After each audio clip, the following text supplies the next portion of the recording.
ایک لکڑہارے کی کہانی۔ مصر میں ایک شہزادہ رہتا تھا۔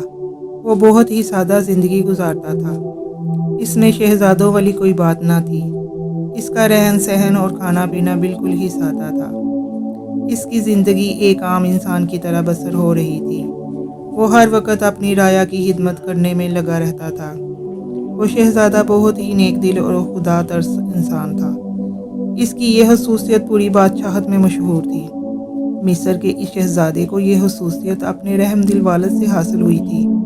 ایک دن شہزادہ عام روٹین کے مطابق لوگوں کے مسائل حل کرنے کے بعد جنگل میں دنیا سے بے نیاز ہو کر اللہ تعالیٰ کی یاد میں مصروف تھا۔ اس نے جنگل میں ایک لکڑہارا دیکھا جس کے پاس ایک گدھا تھا۔ وہ جنگل میں لکڑیاں کاٹنے میں مصروف تھا۔ وہ اپنے کام میں اتنا مصروف تھا کہ اس کو ارد گرد کی کوئی خبر تک نہ تھی۔ وہ لکڑیاں کاٹتا جاتا اور اپنے گدھے سے بات کرتا جاتا تھا۔ لکڑہارے کو اس بات کا اچھے سے پتہ تھا کہ گدھا اس کی باتوں کو سمجھ نہیں سکتا کہ وہ کیا باتیں کرتا جا رہا تھا۔ اس کے بعد لکڑہارا رونا شروع کر دیتا۔ یہ سب ماجرا شہزادہ دیکھ رہا تھا۔ وہ لکڑہارے کی یہ حرکت دیکھ کر حیران ہو رہا تھا۔ لکڑہارا ہر روز آتا اور لکڑیاں کاٹنے کے ساتھ ساتھ اپنے گدھے سے باتیں کرتا تھا۔ اس کے بعد وہ زور زور سے رونا شروع کر دیتا تھا۔ کافی دن تک یہ سلسلہ چلتا رہا۔ شہزادے سے رہا نہ گیا۔ آخرکار ایک دن شہزادہ لکڑہارے کے پاس چلا گیا اور شہزادے نے لکڑہارے سے دریافت کیا، اے لکڑیاں کاٹنے والے، تو اس طرح سے کیوں رو رہا ہے؟ جب لکڑہارے نے اپنے سامنے ایک ہمدرد بندے کو دیکھا تو اس نے اور زور زور سے رونا شروع کر دیا۔ شہزادے نے کہا کہ کچھ بتاؤ گے بھی کہ بس روتے ہی جاؤ گے؟ شہزادے کی زبان سے یہ لفظ سن کر لکڑہارے نے اپنی ساری کہانی سنانی شروع کر دی۔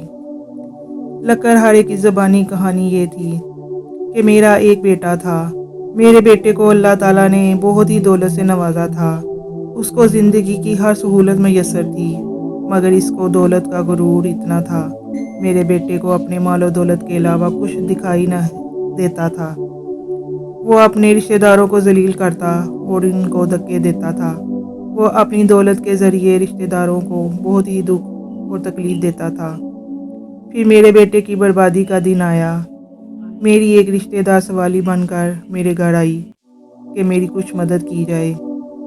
وہ عورت بہت ہی غریب تھی۔ اس کی بیٹی کی شادی تھی، اس لیے وہ میرے گھر میرے بیٹے سے کچھ مدد مانگنے کے لیے آئی تھی کہ میری مدد کی جائے تاکہ میں اپنی بیٹی کی شادی کر سکوں۔ وہ عورت بہت ہی نیک اور خدا ترس تھی۔ جب اس عورت نے میرے بیٹے سے کچھ رقم کی مدد مانگی تو میرا بیٹا دولت کے نشے میں اتنا اندھا ہو چکا تھا، اس نے اس نیک اور خدا ترس عورت کو گھر سے دھکے مار کر باہر نکال دیا۔ وہی دن سے ہماری بربادی شروع ہو گئی۔ اسی رات شدید آندھی اور بارش آئی۔ میں اور میرا بیٹا اپنے نرم بستر پر گہری نیند سو رہے تھے۔ طوفان اور آندھی انتہا کی تھی۔ وہ عورت ہمارے گھر کے دروازے کے ساتھ لگ کر روتی رہی۔ طوفان اتنا تھا کہ اس کو اپنے گھر جانے میں بہت ہی مشکل ہو رہی تھی، جس کی وجہ سے وہ اپنے گھر نہ جا سکی۔ وہ بوڑھی عورت اس رات ہمارے گھر کی دیوار کے ساتھ لگ کر روتی رہی۔ وہ طوفانی رات میں سردی سے کانپتی رہی، لیکن میرا بیٹا دولت کے نشے میں اندھا ہو چکا تھا۔ اس کو اس بوڑھی عورت پر ذرا بھی رحم نہ آیا تھا۔ ابھی کہانی جاری ہے، پارٹ 2 ضرور دیکھیے۔